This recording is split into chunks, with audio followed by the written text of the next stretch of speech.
Hey guys, and welcome to the Working Money Channel. Drop to 60,000. Looks like we've checked that off the board. A rebound to 66,000. Guys, we've even gotten that, and a retrace back to 57,000.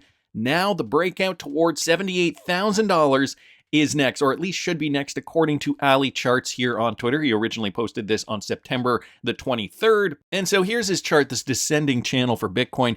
As you guys have probably noticed, Bitcoin has moved up significantly over the last, let's say, 24 hours or so, just over 24 hours. Since Thursday afternoon, we did see that Bitcoin price get back down to around 59,000. But guys, traders, buyers were having none of it. That psychological level of $60,000 per coin, that obviously shone through. And now we've just seen significant movement to the upside hour over hour. We did reach a high up here of about 63. Where was it up here? 63.4. So $63,400 per coin. We just put a price tag up there, and you guys can see that retracement now has occurred, but we're slowly starting to move to the upside. So guys, what this is now formulating is a bullish pennant pattern, an ascending bullish pennant pattern at that. So guys, very, very positive news for Bitcoin. The King Crypto is obviously bringing the sentiment of the crypto space back up. We're back at 43, so back in the 40s.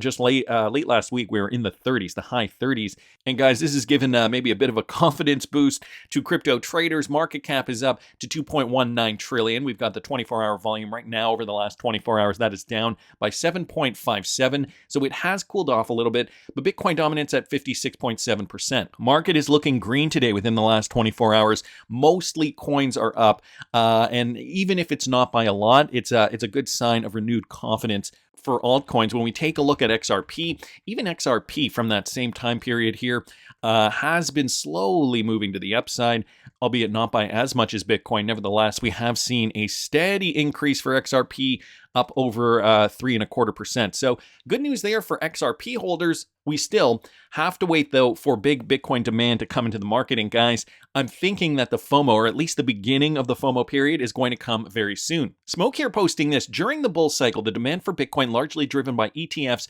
is expected to exceed the available supply for the first time. So remember that. We just got the ETFs approved in January. So this is going to drive more institutional money to Bitcoin specifically. This marks a significant shift in the market, he says. Historically, Bitcoin scarcity has played a key role in its value, but with the introduction of ETFs, institutional interest is accelerating the pace of demand at an unprecedented rate. Over 300,000 Bitcoin have already been purchased since the ETF launch, while only 160,000 have been mined during the same period. This supply-demand imbalance is forcing institutions to take notice. The competition for available Bitcoin is growing fierce, creating new dynamics that will likely lead to unpredictable outcomes. You know, to be honest with you, I prefer when it's a predictable outcome, when we can, just kind of rely on the 4-year cycle and not have, the stress of not really knowing. I mean, it was exciting to see Bitcoin get up above all-time high before the halving.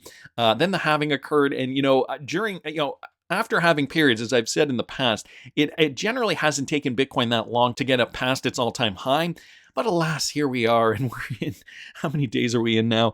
Post-halving, we are in 175 days as of the time of this recording. In the past, it has generally taken 140, 150. So we're not too far off that halving mark. But he does have a point here. It is going to look different this time around. And for more information on what I'm doing, you can follow me at patreon.com/workingmoneychannel. These are the exact reasons. Not every single bull run is going to look the same. So my focus is identifying the top of the market, making sure we get out of our altcoin positions, including our XRP, including our Bitcoin, many other altcoins as well. That's where I'm putting my focus. So patreon.com/workingmoneychannel if you're interested in what I'm doing this time around. So Smoke continues by saying we're entering uncharted territories where the action of large institutions and the broader adoption of ETFs will have a profound impact, on the market. As Bitcoin becomes harder to come by, we can expect to see volatility increase and price reflect this growing scarcity. New dynamics are coming, which means new outcomes. This cycle is unlike anything we have ever seen before. I'm just going to show you guys this chart real quickly here. Available supply is shown in green here, and you guys can see that available supply, because of institutions, is coming down because of the ETF, so that's coming down. But prices, guys, they are gearing to ride to the upside, and who knows by how much this time around. So anyway, just wanted to thank Smoke for posting that. Ian Bin's also mentioning this, $1.33 billion in XRP was traded over the last 24 hours. So even though we're not seeing a big rise in XRP price, we are seeing the volume, and that is good. That is positive. XRP is witnessing an influx in investment today. The trading activity of the coin is shooting up, injecting bullish momentum into the market. The trading of XRP, according to the latest data from CoinGlass, has skyrocketed by 88.13% over the last 24 hours. So, you know, getting back to XRP, let's get back to XRP for a second. We only did see it go up about 3.25% over the last, let's say, day and a half. But really, guys, this is still just a small pittance. If we look at the volume, again, let's look at trading volume. So, you know, these articles are suggesting, oh, it's gone up 88%, and that's good. It's a good start. But guys, look at how low this volume is, and we compare that. Here, let me just get rid of some of that because when I shift the chart, it's going to move anyway. Compare that to, actually, maybe if I throw this on the monthly, it'll look a little, you could see it a little better here. Yeah, look at that. Okay, whoops. The monthly chart here for XRP. And guys, you compare the monthly volume, okay, of XRP trading during the last bull run, okay? Even when all the exchanges in the United States were shut down, look at how high this volume was. And you compare that to what's going on now. It's not even close to where we need to be to really get XRP price to move. And even back when XRP did see its all-time high, look at how few people were in the market even compared to 2020 and 2021. So guys, we're still waiting. I mean, $1.33 million in XRP trading is a good start. This article even says this rising volume is seen across all of the cryptocurrency exchanges, showing the growing interest in the coin among all trading communities. So again, it's going to take a little while. We still do need to see that FOMO come into the market for the entire crypto market, and we'll know when that comes. You guys will be able to feel it. Excitement, exuberance will enter the space, and right now we're just not feeling it. So brace yourselves. The most exciting time in crypto has yet to come. Just touching on a story I talked about yesterday, the Bitnomial lawsuit against the SEC regarding their lying about XRP. I'll link that video up here if you didn't catch it. Stuart Alderati did comment on this. If this were a law school blue book exam, the hypothetical scenario would be a regulatory agency loses in court but still threatens enforcement to pressure compliance, raising major constitutional concerns and further compromising the legitimacy of the agency. He retweeted out Brad Garlinghouse's comment on this as well. A new low for a renegade agency many thought couldn't sink further. The SEC now believes it can operate above the law, ignoring the court's ruling that XRP isn't a security. This is the best part of this, okay? Team Ripple will be watching closely and weighing our own options to hold the SEC accountable. Holding the SEC accountable, you say, Brad? I wonder if maybe another lawsuit spurred on by Ripple is going to take effect if this doesn't get rectified soon. I don't know. I just thought that was drama in the space. Anyway, I thought I'd bring that to you guys today. Boy, it's Saturday. I'm looking forward to getting out today.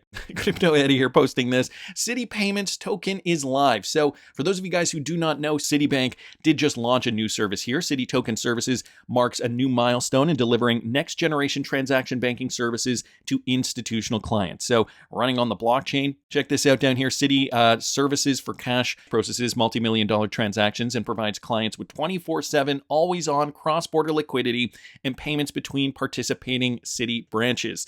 So guys, very positive news here for Citi. Back to this Crypto Eddie tweet, 24/7, always on, a private blockchain where clients are not required to hold or manage any tokens to access their services.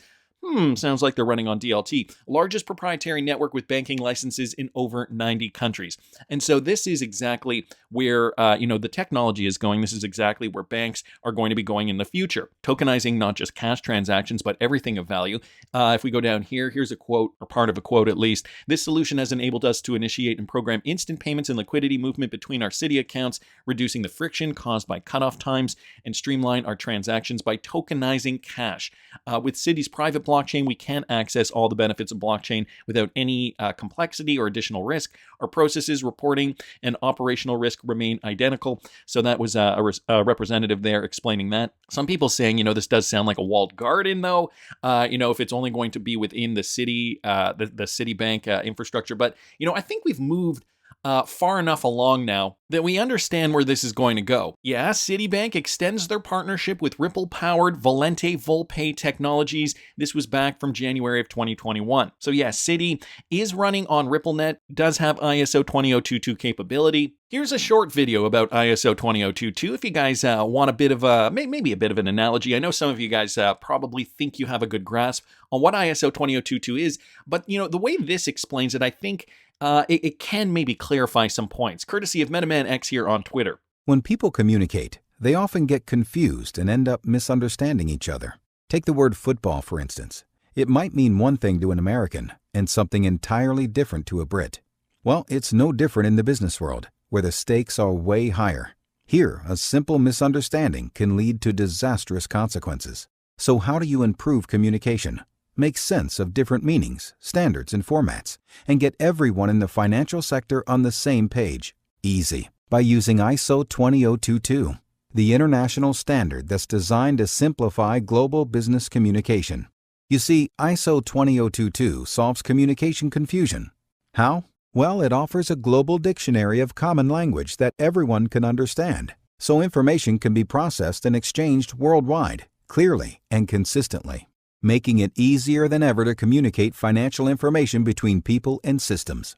What's more, ISO 20022 is a free and open standard, which means that anyone, anywhere can add their 2 cents to the dictionary to help write and build solid business standards right across the globe. Not only does ISO 20022 streamline communication for payments, securities, funds, foreign exchange trading, and credit card sectors, it also reduces risk big time. ISO 20022, because common understanding leads to effective communication and makes doing business a whole lot easier. To learn more about ISO 20022, visit one of these websites. So basically a great video here reminding us that this is going to be the standard across the board. And, it's not, it kind of also gives us maybe a better representation or a better explanation of why coins aren't necessarily ISO 20022 compatible. But this standard of messaging, guys, how this is going to be the standard moving forward. And, it also brings me to this, the fact that because of the interoperability, because the world needs to be interoperable, this has made it easier for Ripple to sell their products worldwide. Bob Wade telling us why ISO 20022, why the migration for cross-border payments is a big deal for Ripple. This was a tweet from Anders from back last year where he brought up some Bob Wade tweets here, okay? ISO 20022 is way bigger than you may think at first. He brings it up here. He gives an example here, but that's not even the most important one. This is one I thought was really important from December of 2022. The reason the ISO 20022 transition is extremely helpful to Ripple's bank sales team is this means that every bank is required to implement new technology. The banks hate to change and already are working on the progress. Change can introduce new problems, which means bankers get fired. So guys, this is good for Ripple because it's like a forced integration. These banks have to use the standards. So, if Ripple has already been introduced into the banking sector, and again, like I've said in the past, if banks like the technology that Ripple has provided them, if they like the service, chances are they're going to use RippleNet for their ISO 20022 upgrade, or likely they will say, okay, we'll use this company that we've already been using because they're ISO 20022 integrated, or rather, you can integrate into them very easily. Bob Wade continues by saying, but even if banks wait for a settlement, their ISO 2022 upgraded systems become much easier for Ripple to integrate with. This creates a much larger pool of ODL compatible banks. So that extends to XRP utility eventually. So I wanted to bring that up because I think, for some people who look at, for example, this Citi Bank token project here. Sure, they're not saying they're running on the XRP ledger directly. However, they could be running through Volente, so that's one point. Volente does run on XRPL technology, but also, guys, everything needs to be interoperable. So back to the walled garden comment. These guys know, they realize that they need to be interoperable, and they're going to be using DLT that is consistent with the ISO 20022 standard to do that. So wanted to thank Anders here, wanted to thank Meta Lawman and Crypto Eddie for pointing that out. Now, guys, also, I happen to see this from Good Morning Crypto, basically just a clip here. Actually, I don't even really have to show you the video. It's basically just a screen grab. The finance ministers gather in Moscow after each minister signs a de-dollarization agreement. So this has to do with the BRICS nations. And so here's what's happening. This one brought to me by Michael Branch. BRICS nations are increasingly using national currencies, with 65% of transactions now conducted in local currencies, according to a Russian financial officer. The US dollar and the euro account for less than 30% of payments now among member states. This is signaling a strategic shift to reduce dependency on Western financial systems. The trend has accelerated due to sanctions and geopolitical tensions. So guys, this is now where we're going. If you remember back from February when Tucker Carlson did the interview with Vladimir Putin, he was saying that the amount of the amount of local currency was only, I think, 18% like 3 or 4 years ago, and it had gone up to something like 32% in the last 12 months at that time. So that was February, I believe, 2024. And Russia, as you know, obviously part of the BRICS. Well, now, guys, 65% of transactions conducted in local currencies, according to this new statement here. This demonstrates a significant shift by BRICS countries towards their local currencies to reduce dependency on the dollar. With the addition of Iran, Egypt, Ethiopia, Saudi Arabia, and the United Arab Emirates in January, BRICS, which previously consisted of just the original countries, has grown in economic and political influence. So is it a surprise to you that the BRICS group this year has called on their partners to create an alternative to the IMF? This one, another one, great one from Michael Branch here. Here's what Russia's finance minister said. Okay, he's hosting the meeting. He said, the global financial system is controlled by Western countries, and that the group, which represents 37% of the global economy, needs to create an alternative. The IMF and the World Bank are not performing their roles. They are not working in the interests of BRICS countries. It is necessary to form new conditions or even new institutions, similar to the Bretton Woods institutions, but within the framework of our community, within the framework of BRICS. Russia had its forex reserves in dollars and euros frozen, and its financial system heavily hit by sanctions in the West after it invaded Ukraine in February of 2022. The country is cut off from from international capital markets. So that's just an example of how sanctions have affected Russia in particular. Russia has recently also experienced delays in international transactions with its trading partners. And guys, this is the exact reason why they're moving to DLT technology. And, they're taking it one step further. Now they're looking to create their own international monetary fund. Wanted to thank Michael for posting that. Boy, it's heating up, and cryptocurrency obviously going to be at the center of this. Cryptocurrencies that provide value for the financial system are obviously going to be used very heavily. They're going to be in high demand. Cryptocurrencies like XRP are trading in a spec market right now, trading in and around, what are we at today? We're at 54 cents right now as of the time of this recording. But guys, this is going to change significantly once we finally see, the adoption. And the adoption is happening slowly at a snail's pace. I got to admit, it is at a snail's pace, but this is just the beginning. Of course, there is, stablecoin regulation. Seems like great timing for Ripple to be launching their RLUSD. This one courtesy of Anders. He was retweeting out Jeremy Allaire's tweet, closing in on a bill that can pass both chambers and reach the president's desk in December. What a victory for the U.S. to take the dollar forward in this new age of the internet. Even Smoke here did comment on U.S. stablecoin regulation coming soon. And what people are proposing is that it will come after the election. So not before the election, after the election. So in an October 2024 presidential transition priority topic memo, the MITRE outlines the key challenges and opportunities facing the U.S. dollar. MITRE, a federally funded research and development center, has advised the government for over 60 years on complex issues related to technology and public policy. Down here, it says the report emphasized the urgent need for U.S. leadership to keep pace with rapid evolutions in stablecoins and central bank digital currencies, or CBDCs. It indicates that stablecoin legislation should be introduced within 90 days of the next administration. So within 90 days of the next administration, positioning new regulations to roll out as early as January 2025 and be fully implemented by April of 2025. I mean, it wouldn't make sense. You wouldn't want to stir the pot too much, I don't think, before the election. So, but I mean, we are getting the stablecoin. Brad Garlinghouse did say on the record that stablecoin, the RLUSD, will be released in Q4 of this year. So that falls right in line. And then we get this bombshell here. I mean, I don't know if this is just playing both sides, but the Harris campaign recently did accept a large XRP donation, apparently agreeing that XRP is not a security, and Eleanor Turret was, I think, the first one to report on this. Ripple co-founder Chris Larsen has made the first documented crypto donation to Kamala Harris. Yes, this is true, guys. Check this out. Chris Larsen, you can see here year to date, $1 million. He's the Ripple co-founder. The amount, $1 million, and that equates to about 1.754 million XRP not liquidated.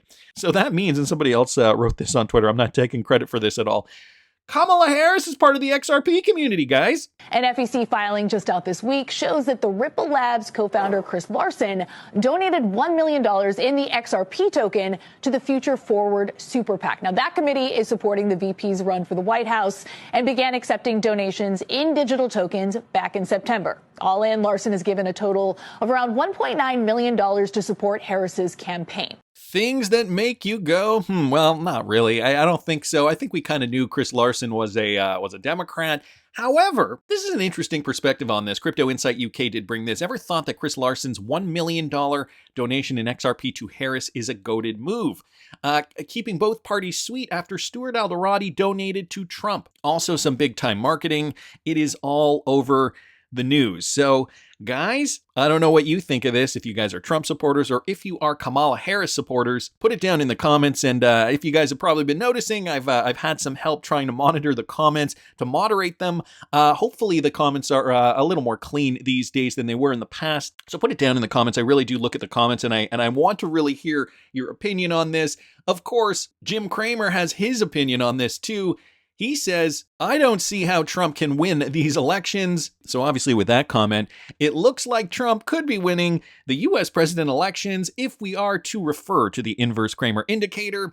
That's just Andrew's opinion. I want to hear what you guys think. Please subscribe to this channel if you have not already. Like the video if you like the content I'm providing. Oh yeah, and by the way, if you want to see what I'm doing this bull run, check me out, guys. Patreon.com/workingmoney channel. It is only $5 a month, and you can follow me on my crypto trading journey this time around. Put a comment down in the comment section. I want to hear what you guys think, and I will see you in the next one.